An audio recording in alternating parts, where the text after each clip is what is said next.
What is up, everyone? JD here. I hope you're all doing well today. Today I'm really excited to bring you a review of the Kunwu Xtao. As you know, I've changed my format. What I do is carry the knife, cut with the knife, use the knife, collect my thoughts and impressions. Then I bring it back to the table so that I can share with you what comes in the box and the knife itself. So it comes in a really nice box. For the money, this thing has seriously impressed. You get a very nice, insulated pouch that it comes with, a microfiber cloth, a thank you. You get extra hardware, omega springs, and the tool to service the product comes in a foam box. So very nice presentation. I can't imagine if they weren't spending on this what you would get with this box. So here's what you get on the label: product name x-tao, model number, brand Kunwu, and their website if you're interested in this model. I will tell you really quick before I jump into the specifications, this is number 240 out of 400, which means this is probably going to be a limited run and they may not make any more. They may not bring it back in this variation. Having said that, let's go ahead and jump into the specs. The x-tao has a 3.54 inch L-Max steel blade, and they advertise on the website that it's treated at 62 HRC. Love to see things getting above 61. 4.72 inch titanium handles, 8.26 inches overall in length, and claimed weight is 5.26 ounces. So this is a full-sized, full-weighted knife for sure. 5.4 out of the claimed 5.3, which makes sense because they claim 5.26, but yeah, 5.3 ounces, right on the money. So what I like to do next on my channel is I do like to go through and do size comparisons, meaning I bring out knives that are fairly popular, that people are fairly familiar with, to give you a size reference for this knife. And again, this is a full-size knife, 100%.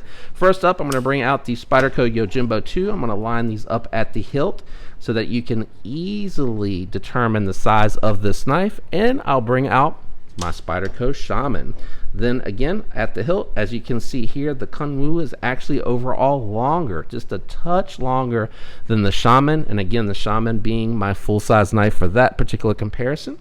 We'll put these away, and next we're going to bring out the crossbar lock knives. First, we're going to bring out my Benchmade bug out. As you can see here, the bug out is just overall smaller in presence, and in length much smaller. And we'll bring out the SIG K320 made by Hogue, and as you can see, the Kunwu Xtao is going to be longer than both of these knives. So hopefully the size reference is helping you. Let's go ahead and put these crossbar lock knives out of the way, and we will bring out the budget knives. First up, we're going to bring out the sub $30 USA made Buck 110, which is a very long knife in it of itself. And as you can see here, Buck's still longer because it is slender, but that Kunwu, or that Xtao, Kunwu Xtao, is actually very close to the size. Last but not least, we will bring out the Kubi KU321. As you can see here, this is just way bigger than that Kubi. Let me go ahead and jump into my thoughts and impressions and talk about the knife. When we're done talking about the knife, I will give you some alternative options. Now, this knife I picked up on sale for $200. You're getting L-Max steel and a lot of it. You're getting a very nice tall flat grind. It does have a thick stock, but because of the height of the blade, it goes through material very nicely, and it came with a fantastic edge. I mean, done very well, very impressive. Goes through the cardboard just as good because that satin finish does minimize resistance. Not that a coated blade adds that much, but the satin is going to be smoother. Very nice plunge grind, comes way out here. You're going to get tons of sharpening out there. I actually have found that I really do like these milled thumb studs here. When they're actually in the closed position, they act like a little bit of a ramp, and you can get down in between the scale and the thumb stud really nicely for the deployment, so that it deploys very nicely. The omega springs are a little light for the size of the blade. I think because it's a bigger blade, they just feel like they have a little, how can I describe this? It doesn't feel weak, but it doesn't feel like it is holding it. I mean, it is holding it in. As you can see here, the Omega spring does a good job, but when you get to this part right here where it's in the process of kicking out, it feels a little slow and lethargic, and I may need to take this one apart to be able to get in there and just maybe clean it and lube it, because you know sometimes these knives come from factories where they just aren't done that well. Now the one thing that I have not had the opportunity to do is try to take this apart to see if it is on bearings, but I would say that this is definitely on at least stainless steel bearings, and the reason I say that is because this just is, I can feel the bearings rolling against, I guess, either the scales or the steel washer that might be riding against the scales. I can feel that, whereas when you do that with the Benchmade, it's not as, it is fluid, but it feels completely numb, like you don't feel anything happen because there's constant contact being made. And even when you're using it with the bigger or heavier blade, like and I still need to keep breaking this in, with the K320, you can also feel there as well that there is no bumpiness, but you can kind of feel the of the bearings, as I like to describe it. You can just feel them rolling around. So definitely bearings. I just don't know if they're steel or ceramic. So I'll do a second video where I break this down to show you the insides and see if I have any skiffs that maybe fit, because I think that this one is going to end up being in the long term. Now let's get back to the knife itself. You do have a stop pin up here, minimal shouldering. Yeah, minimal shouldering there for the stop pin. It does lock. You can see this is why the crossbar locks are so popular, because it's 100% lockup, 100% contact from the lockup, which makes it super strong. It does have the D-shaped pivot on the show side, and then you do have the T10 that goes on this side. The rest of the hardware though is T6. I wish they could have at least made that T8, but it's not awful. The finish on the titanium here, it's like a peel ply, or not a peel ply, I'm sorry, it's like an orange peel. It does give for a lot of texturing, and then they did this really beautiful milling all around down the chamfered edges, which really does. It's not on the back though. I just realized that. I thought it went all the way around. So it's not on this back part here. It does start here and it does go around to the bottom and then the sides, but it stops here and then starts back here again. So it's in between these two spots on the knives, but it does feel really good. They're nice slabs of titanium, and as you can see here, try to get a good angle, it doesn't have any milling on the inside, but the steel liners for the crossbar locks, for whatever reason, go all the way to the end. Unlike the Benchmades and the SIGs, or the Hogues rather, they stop right behind the crossbar lock to give you that plate or that sandwich for the Omega springs to sit in between. So I thought that was interesting. Not quite sure why they decided to go all the way down through. Probably could have saved some weight and money, just stopping them back here and then just having these be milled out to save some weight. I love the fact that they put the lanyard bar in here instead of drilling out through there. I think it gives it really clean lines. It is a reversible deep carry pocket clip, and again, you get an extra pocket clip with it. You get extra Omega springs as well. Very nice to see them including the extra hardware. And again, the texturing on here is very nice for grip. It feels really good in hand. You can hold back on it to use for heavy duty push cuts. It has a nice landing pad here if you did want to choke up and move up on the knife.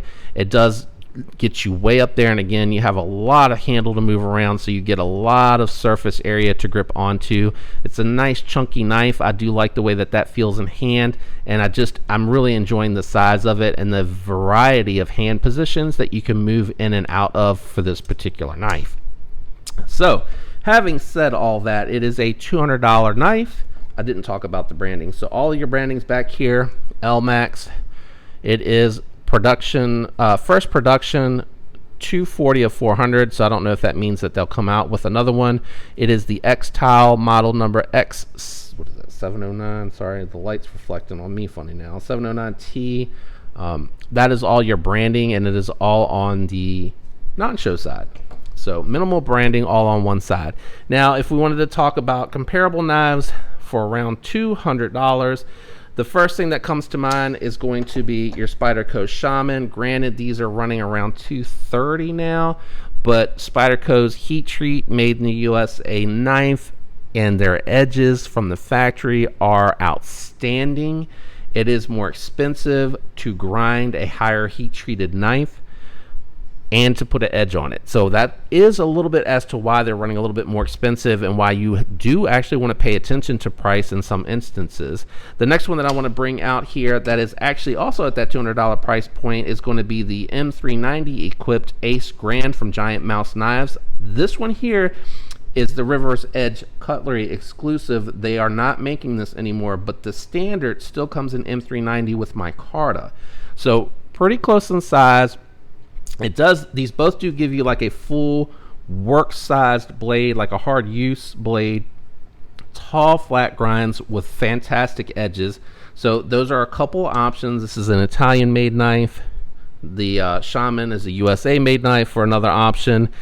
Now in this price point, for around $190, your SIG K320 gets you close. This is S30V. Again, pay attention to that price point. The heat treat on Hogue's knives seem to be done really well. A little bit shorter, but again, you are getting another crossbar lock knife. I wanted to at least bring one of these out here, and this does have aluminum handles with the G10 insert. So it does feel really good and also gives you a nice landing spot if you need to choke up on the blade. Very tall flat grind, fantastic edge. So a very comparable knife. Granted, you're getting titanium versus aluminum, but the aluminum feels really well done. And again, very premium feeling in hand. The aluminum has made a difference here. I need to readjust this pivot. I think I over tightened it a little bit trying to get the wiggle out. And it is tightened up a little bit, so it's not quite as smooth as it was. Gosh, really, there's not a whole lot else in this price point that are going to be really competitive for you. If you need something under or right at $100, you could go with an Andela. It is going to have FRN scales, bidirectional pattern, which is going to be really good for the hard use application or use with gloves. You can get it with the 20CV. I've seen they're still on DLT trading. I think it's an exclusive that they offer that is ongoing. I don't think it's going to run out, for like $107. So a little bit more affordable, half the cost. And this is also a Seki City, Japan, one-hand operating knife that is really recommendable. Again, that Andela gives you lots of ergo. So those are all the alternative recommendations I can make. This is a fantastic knife. I really do like this. It feels very well made, very thoughtful, and it feels very premium for the price. So I'm very happy with this. I can't wait to do the disassembly and cleaning for you guys. Long-term review, thoughts and impressions on how the LMAX is held up, especially when they're advertising that they're doing that 62 HRC, which I love that they're transparent about that. I think that is awesome. Please, manufacturers, take note, no matter what your country of origin is, transparency about where you're making your stuff, where you're getting your stuff, how it's manufactured, how the treatment on the steel is. That stuff's all great for the consumers, because if we see that data, we're probably going to research what it means if we don't know, and if we do know, we know what to look for. I hope you enjoyed today's review. If you did, do me a favor, leave a like for today's video.